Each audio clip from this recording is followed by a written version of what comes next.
నమస్కారం, welcome to one TV news. ముందుగా headlines చూద్దాం.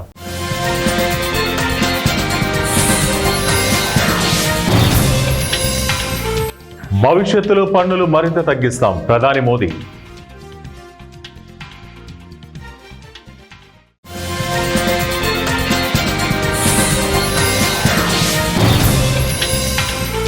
నెంగికెగసిన అగ్నిప్రయం, భారత్ అమ్ముల పొదిలో మరో అస్త్రం.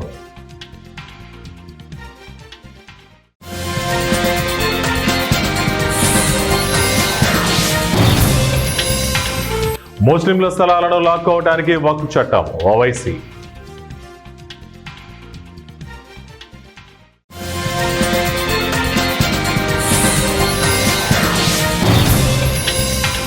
క్రిప్టో కరెన్సీ పేరిట 8.5 కోట్లకు టోకరా, నిందితులను అరెస్టు చేసిన పోలీసులు.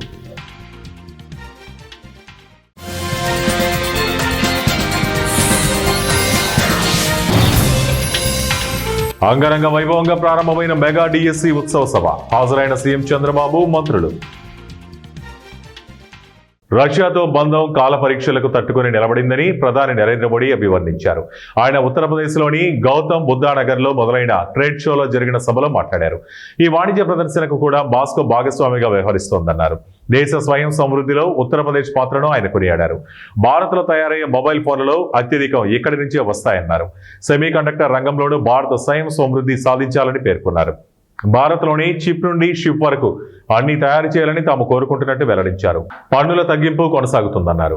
భారత్ ఆయుధ శక్తి మరో కీలక ముందడుగు వేసింది. తొలిసారి రైలుపై నుంచి బాలిస్టిక్ క్షిపణిని ప్రయోగించే సామర్థ్యాన్ని పరీక్షించింది. ఆ విషయాన్ని డిఆర్డీఓ రక్షణ మంత్రి రాజ్నాథ్ సింగ్ ప్రకటించారు. అణు సామర్థ్యం ఉన్న అగ్నిప్రయం క్షిపణిని దీనిపై నుంచి ప్రయోగించినట్లు రాజ్నాథ్ తన ఎక్స్ ఖాతాలో వెల్లడించారు. ఆయన రక్షణ పరిశోధనాభివృద్ధి సంస్థను అభినందించారు. అతి తక్కువ సమయంలో అవసరమైన చోటుకు తరలించి ప్రయోగించేలా రైలు ఆధారిత మొబైల్ లాంచింగ్ వ్యవస్థను అభివృద్ధి చేసినట్లు వెల్లడించారు. ముస్లింల మసీదులు, ఇతర పవిత్ర స్థలాలను లాక్కునేందుకు ప్రధాని నరేంద్ర మోదీ ప్రభుత్వం వక్ఫ్ సవరణ చట్టాన్ని తీసుకొచ్చిందని ఏఐఎంఐఎం అధ్యక్షుడు హైదరాబాద్ ఎంపీ అసదుద్దీన్ ఓవైసీ ఆరోపించారు. బీహార్లోని కిషన్గంజ్ జిల్లాలో బుధవారం జరిగిన ర్యాలీలో ఆయన ప్రసంగించారు. ఈ సందర్భంగా అక్కడ ఆయన సీమాంచల్ న్యాయ యాత్రను ప్రారంభించారు.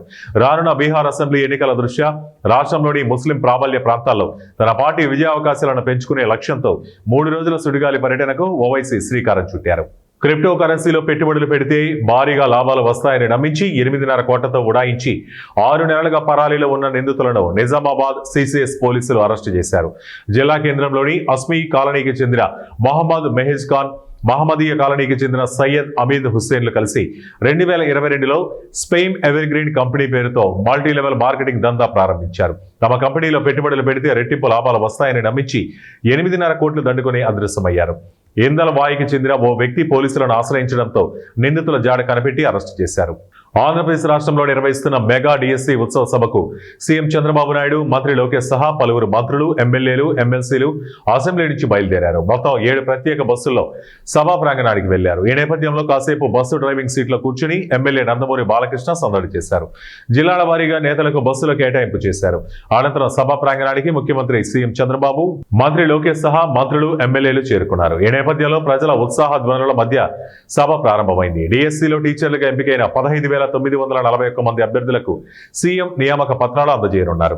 అధికారంలోకి రాగానే మెగా డిఎస్సి ఫైలుపై తొలి సంతకం చేసిన సీఎం చంద్రబాబు తన మాట నిలబెట్టుకున్నారని టీడీపీ వర్గాలు హర్షం వ్యక్తం చేస్తున్నాయి. హళుమత కురబ కులాన్ని షెడ్యూల్ తెగ కేటగిరీలో ఎట్టి పరిస్థితుల్లో చేర్పించరాదని డిమాండ్ చేస్తూ గురువారం వాల్మీకి సమాజకులు కర్ణాటక రాష్ట్రం విజయనగరం జిల్లా హోసపేట నగరంలో ర్యాలీ చేపట్టారు. ర్యాలీని స్థానిక వాల్మీకి సర్కిల్ నుంచి ప్రారంభించి ప్రముఖ వీధుల ద్వారా చేపట్టి పునీత్ రాజ్ కుమార్ సర్కిల్, తహసీల్దార్ కార్యాలయం వరకు నిర్వహించారు.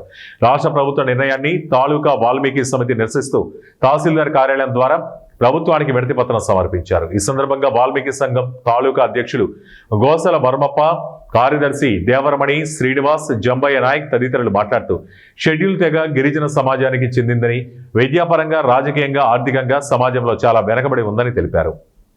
ఉస్మానియా యూనివర్సిటీలోని నాన్ టీచింగ్ ఉద్యోగుల సమస్యల పరిష్కారానికి కృషి చేస్తామని ఎన్జీఓ అసోసియేషన్ అధ్యక్ష అభ్యర్థి ఖాదిర్ ఖాన్, ప్రధాన కార్యదర్శి వెంకటేష్ అన్నారు. ఈ నెల 27న ఓయూలో నాన్ టీచింగ్ ఉద్యోగుల ఎన్నికలు జరగనున్న నేపథ్యంలో ఓయూలోని నాన్ టీచింగ్ ఫంక్షన్ హాల్లో ఎన్జీఓస్ అసోసియేషన్ మేనిఫెస్టో రిలీజ్ కార్యక్రమాన్ని ఘనంగా నిర్వహించారు. అనంతరం ఎన్జీఓస్ అసోసియేషన్ నాయకులు తమ మేనిఫెస్టోను విడుదల చేశారు. ఈ సందర్భంగా ఎన్జీఓస్ అసోసియేషన్ అధ్యక్ష అభ్యర్థి ఖదీర్ ఖాన్, జనరల్ సెక్రటరీ వెంకటేష్ మాట్లాడుతూ ఓఈలోని నాన్ టీచింగ్ ఉద్యోగులు హెల్త్ కార్డులు లేకపోవడంతో తీవ్ర ఇబ్బందులు పడుతున్నారని, తమ ప్యానెల్ను భారీ మెజార్టీతో గెలిపించినట్లయితే హెల్త్ కార్డు సమస్యతో పాటు సిపిఎస్, ఓపీఎస్, పెన్షన్ సమస్యల పరిష్కారం కోసం కృషి చేస్తామని హామీ ఇచ్చారు.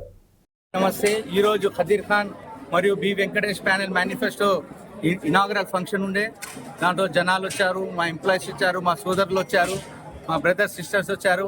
వాళ్ళకు కృతజ్ఞతలు. ఈరోజు మేనిఫెస్టోలో ఏమి ఇచ్చామంటే 3 సంవత్సరాల్లో పని కాని పని మేము వాగ్దానం చేశాము. మేము గెలిచిన తర్వాత మా ఎంప్లాయీస్ చిన్న సమస్యలు, పెద్ద సమస్యలు, సిపిఎస్ కానివ్వండి, ఓపీఎస్ కానివ్వండి, హెల్త్ కార్డ్ విషయంలో కానివ్వండి, రెమ్యునరేషన్ విషయంలో కానివ్వండి, చార్జ్ అలౌన్స్ విషయంలో కానివ్వండి, ఎన్నో సమస్యలు ఉన్నాయి. ఆ సమస్యలు త్వరలో తీస్తామని, త్వరలో చేపిస్తామని వాగ్దానం చేశాము. Thank you. మీడియా మిత్రులకు నా తరఫు నుంచి ఖదీర్ ఖాన్ మరియు వెంకటేష్ ప్యానల్ తరఫు నుంచి మీ కృతజ్ఞతలు. భాగంగా ప్రతి కాలేజు, ప్రతి డిపార్ట్మెంట్, ప్రతి ఉద్యోగిని కలిసే ప్రయత్నం మేము చేసినాం. వాళ్ళ యొక్క ఆవేదన, వాళ్ళ యొక్క హక్కుల కోసం మేము వాళ్ళకి హామీ ఇవ్వడం జరిగింది. ప్రతి ఒక్క ఉద్యోగి యొక్క సంక్షేమమే, వాళ్ళ సంక్షేమమే మా లక్ష్యం. ఖదీర్ అండ్ వెంకటేష్ ప్యానెల్ రాబోయే రోజుల్లో ఉస్మానియా విశ్వవిద్యాలయంలో అణచివేయబడ్డ ఉద్యోగుల హక్కులను కాలరాస్తున్న అధికారులను ప్రశ్నించే తత్వాన్ని మేము అలవరుచుకొని రాబోయే రోజుల్లో ఉద్యోగుల భవిష్యత్తుకు బంగారు పునాది వేస్తామని చెప్పేసి ఈ పత్రిక ముఖంగా మా ఉద్యోగులకు, గ్రూప్ 4 ఉద్యోగులకు, పెద్దలకు అందరికీ హామీ ఇస్తున్నాం. చూస్తున్నారు, గత కొద్ది రోజులుగా మేము 18 రోజులుగా వివిధ కళాశాలను సందర్శించడం జరిగింది. ప్రతి దగ్గర ఉద్యోగులు పాత యూనియన్ పైన, ఎగ్జిస్టింగ్ యూనియన్ పైన చాలా నిరాశ నిస్పృహతో ఉన్నారు. వాళ్ళ సమస్యలను గ్రూప్ 4 ఉద్యోగస్తులు మరి ప్రభుత్వం ద్వారా నియామకమైన వాళ్ళతోని నేచర్ ఆఫ్ వర్క్ చేయించకుండా మార్కాపురం నియోజకవర్గం పోల్ మేనేజ్మెంట్ క్లస్టర్ ఇన్ఛార్జ్ కందుల రామిరెడ్డి, తెలుగుదేశం నాయకులు మార్కాపురం పట్టణంలోని ఎమ్మెల్యే క్యాంపు కార్యాలయంలో ప్రెస్ మీట్ నిర్వహించారు. కందుల రామిరెడ్డి మాట్లాడుతూ 2021వ సంవత్సరం మే నెలలో అప్పటి ముఖ్యమంత్రి జగన్మోహన్ రెడ్డి 17 కాలేజీలతో పాటు మార్కాపురం కాలేజీ కూడా వర్చువల్ గా శంకుస్థాపన చేశారన్నారు. కానీ 17 కాలేజీల్లో కేంద్ర ప్రభుత్వం 5 కాలేజీలకి అనుమతి ఇచ్చారని, తన మెహర్బానీ కోసం మిగతా 12 కాలేజీలకు అప్పటి ముఖ్యమంత్రి శంకుస్థాపన చేశారన్నారు. 2021వ సంవత్సరం మే నెలలో శంకుస్థాపన చేసిన మెడికల్ కాలేజీ 2024 సంవత్సరం అధికారం కోల్పోయేటప్పటి వరకు 3 సంవత్సరాల కాలంలో మెడికల్ కాలేజీ ఎందుకు పూర్తి చేయలేదని ప్రశ్నించారు. ముఖ్యమంత్రి చంద్రబాబు నాయుడు గారు అలాగే కుటుంబ ప్రభుత్వం ఆధ్వర్యంలో ఈరోజు స్వచ్ఛ భారత్ కార్యక్రమం ఈరోజు మార్కాపురం మున్సిపాలిటీలో ఇక్కడ కోనేటిలో ఈ కార్యక్రమం ఏర్పాటు చేశారు. ఈ కార్యక్రమం ఇచ్చేసినటువంటి అధికారులకు, అలాగే మున్సిపల్ సిబ్బందికి, అలాగే నాయకులకు అందరికీ నమస్కారం తెలియజేస్తూ, ముఖ్యంగా ఈ కోనేరు విస్తృతి గురించి అందరికీ తెలిసిన విషయమే. ఇక్కడ చెనకేశ్వరం తెప్పోత్సవం కానీ, అలాగే చెనకేశ్వరం ఏ కార్యక్రమం జరిగినా కానీ ఇక్కడికి వచ్చి ఇక్కడ చెనకేశ్వరం నీళ్ళు తీసుకుపోయి చేసే కార్యక్రమం ఉంది. కాబట్టి దయచేసి ఇది దేవుడు కోనేరుగా భావించాలి అందరము.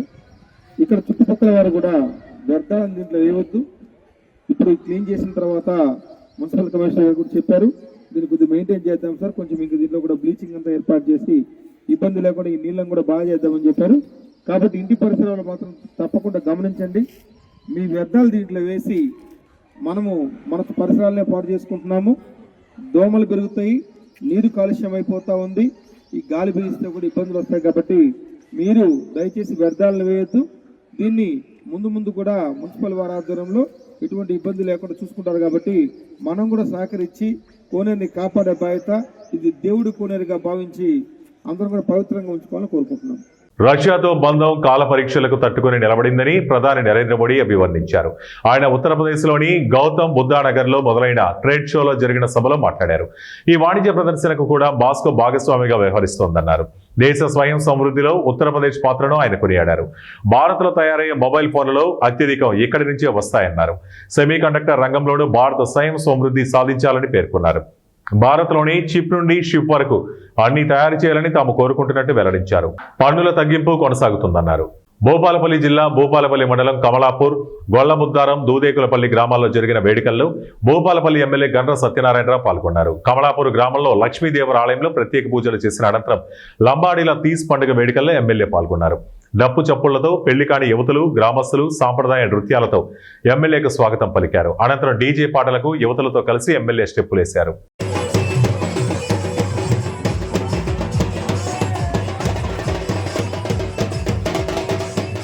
రాచకొండ సెక్యూరిటీ కౌన్సిల్ ఆధ్వర్యంలో మేము వృద్ధుల కోసం గోల్డెన్ కేర్ అనే ప్రత్యేక కార్యక్రమాన్ని ప్రారంభిస్తున్నట్లు రాచకొండ సిపి సుధీర్ బాబు తెలిపారు. వృద్ధుల కోసం గోల్డెన్ కేర్ ప్రత్యేక కార్యక్రమాన్ని రాచకొండ సిటీ ఆఫ్ నేరేడ్మెట్లోని సిపి ప్రారంభించారు. రాచకొండ కమిషనరేట్ పరిధిలో అన్ని పోలీస్ స్టేషన్ పరిధిలో 10 మంది 70 ఏళ్ల పైబడి వృద్ధుల అండ కోసం ఈ కార్యక్రమం నిర్వహిస్తున్నామన్నారు. 47 పోలీస్ స్టేషన్ పరిధిలోని 470 మంది వృద్ధులను సెలెక్ట్ చేస్తున్నామన్నారు. ప్రతి వారం వారి బాగోగులు చూసుకుంటాం, ఏదైనా సమస్యలు ఉంటే అండగా ఉన్నామని తెలియజేస్తామన్నారు. కృష్ణా జిల్లా మోపిదేవి మండల పరిధిలోని దక్షిణ కాశీగా పేరుగాంచిన పెదకళ్లేపల్లి గ్రామంలో కొలువుదీరిన శ్రీ దుర్గా పార్వతి సమేత శ్రీ నాగేశ్వర స్వామివారి ఆలయంలో శ్రీదేవి శరన్నవరాత్రి మహోత్సవాలలో భాగంగా అమ్మవార్లు శ్రీ భక్తులకు దర్శనమిచ్చారు. ఉదయం సుప్రభాత సేవ, మంగళ వాయిద్యాలు, నిత్య బలిహరణ, గణపతి పూజ, మండపారాధన, అఖండ దీపారాధన, కలశ స్థాపన, సహస్ర నామార్చనలు, నీరాజన మంత్రపుష్పములు కార్యక్రమాలు ఆలయ కార్యనిర్వహణ అధికారి దాసరి శ్రీరామ వరప్రసాదరావు ఆధ్వర్యంలో ఆలయ ప్రధాన అర్చకులు బుద్ధు ప్రసాద్ అర్చకత్వంలో ఘనంగా నిర్వహించారు.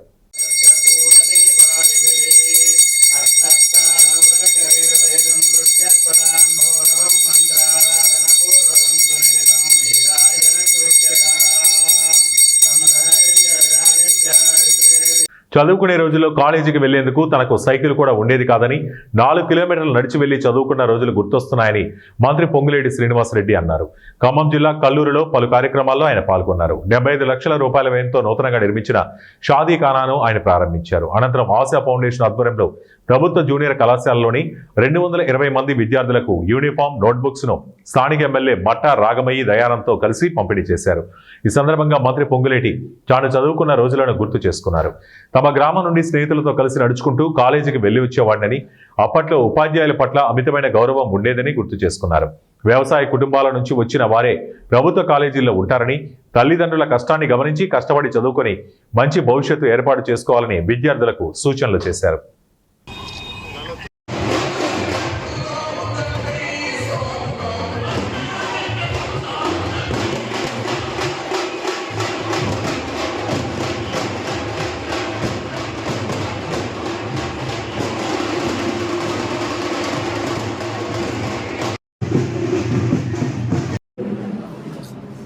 ఒక మధ్యతరగతి రైతు కుటుంబంలో జన్మించి ఇక్కడికి 3.5 కిలోమీటర్ల దూరంలో ఉండే నారాయణపురం అనే ఒక కుగ్రామంలో ఒక మధ్యతరగతి రైతు కుటుంబంలో జన్మించిన నేను 6th, 7th కొర్లగూడెంలో చదువుకున్నాను, గవర్నమెంట్ స్కూలే. 8th, 9th, 10th Peruvancha ZPHS స్కూల్లో 10th వరకు చదువుకున్నాను. ఇక్కడ 81 నుంచి 83 వరకు ఇంటర్మీడియట్ మ్యాథ్స్ చదువుకున్నాను ఇదే కాలేజీలో. అంటే ఇంతకుముందే మీ లెక్చరర్ గారు సీరియల్ నెంబర్ ఎంత అనేది అడ్మిషన్ సీరియల్ నెంబర్ ఎంతో తెచ్చిచ్చారు, 777. అప్పటి స్మృతులు, అప్పటి అలరి, అప్పుడు లెక్చరర్లతో మీద ఉన్న గౌరవం ఎప్పటికీ గుర్తొచ్చుంటుంది. ఈ ప్రెమిసెస్ లో నుంచి రోడ్డు మీద పోయేటప్పుడు కానీ, ఈ ప్రెమిసెస్ లోకి వచ్చినప్పుడు కానీ ఆ రోజులు గుర్తు తెచ్చుకుంటాం. మనం అనుకుంటుంటాం, అబ్బా శ్రీనన్న ఎంత పెద్దోడైందిరా, ఇవాళ మంత్రిరా, శ్రీనన్న అంటే మామూలు మాటరా అని. మీరంతా ఒక పక్కన శ్రీనన్నగా తెలిసిన తర్వాతనే మీకు తెలుసు. నారాయణపురం నుంచి పేరువంచి వెళ్ళడానికి 2 కిలోమీటర్ల దూరం ఆ స్కూల్కి నడిచి వెళ్ళేవాళ్ళం.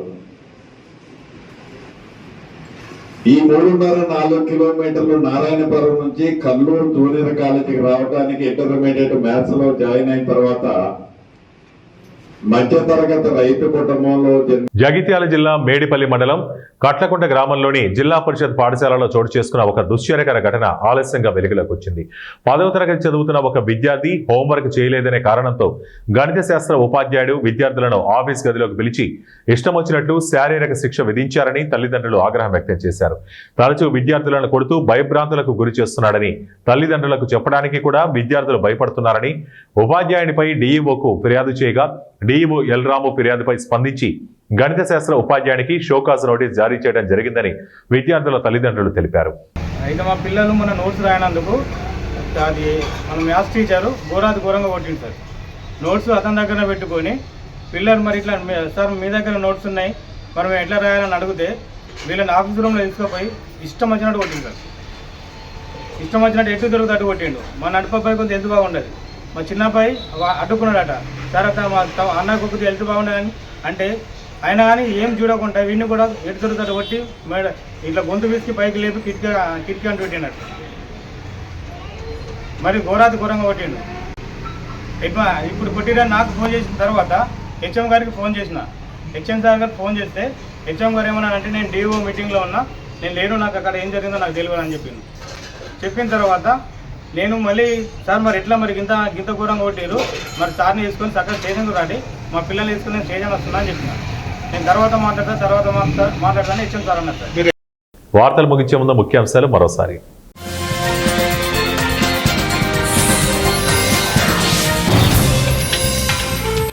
భవిష్యత్తులో పన్నులు మరింత తగ్గిస్తాం ప్రధాని మోదీ.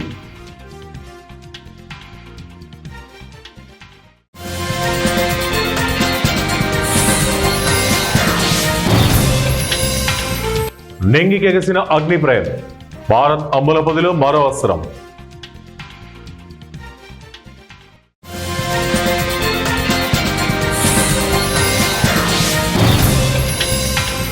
ముస్లింల స్థలాలను లాక్కోవడానికి వక్ఫ్ చట్టం ఓవైసీ.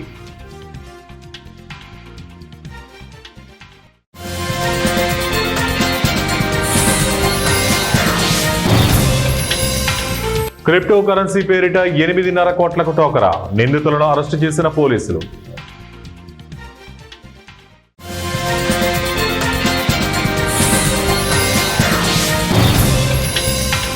అంగరంగ వైభవంగా ప్రారంభమైన మెగా డిఎస్సి ఉత్సవ సభ, హాజరైన సీఎం చంద్రబాబు, మంత్రులు.